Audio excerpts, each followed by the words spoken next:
বুঝিয়ে দেখেন। এখান থেকে আমি বলি যে দেশ সামনে খুব যে ভালো হবে এমন চিন্তাভাবনা আমাদের মাঝে আমি দেখছি না। আমার মনে হয় যে এই সরকার যদি আরও খারাপ করে জনগণই তার প্রতিদান দিয়ে জনগণ নিশ্চয়ই বসে থাকবে না। দুর্বৃত্তায়নের রাজনীতি, দলীয়করণের রাজনীতি, চাপিয়ে দেওয়ার রাজনীতি,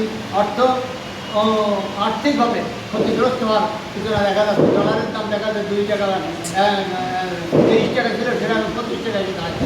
অর্থাৎ আমাদের সামনের অবস্থা অনেক ভয়াবহ হবে যদি এখনও নিয়ন্ত্রণ না করা হয়। খাল কেটে অযথা হাজার হাজার কোটি টাকা নষ্ট করা হচ্ছে। বর্ষাকালে খাল কাটে আমাদের দেশে ছোটোবেলায় প্রভাব ছিল পুকুর কাটতে গেলে কখন কাটতে হয়, যখন 14 মাস করা হয় তখন মাছ দিয়ে গেলে তখন।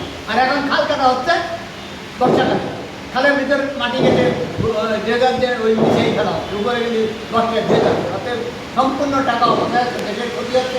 আমার মনে হয় যে এই টাকা আত্মসাতের মহোৎসব চলছে, এটা আমাদের ভেবে দেখতে হবে। ভবিষ্যতে এর জন্য আমাদের চিন্তা রাখতে হবে দেশের সম্পদ নষ্ট না করার জন্য। সবাইকে ধন্যবাদ। অনেক সময় আমাদের বিষয় আমরা এখানে শেষ করছি। সবাই ভালো থাকেন। আপনারা যারা আজ এখান থেকে আসছেন আপনাদের মধ্যে আমার অনেক সহানুভূতি থাকবে। আপনারা এসেন, আমরা আপনাদের সাথে নিয়ে এগিয়ে দেবো। ধন্যবাদ।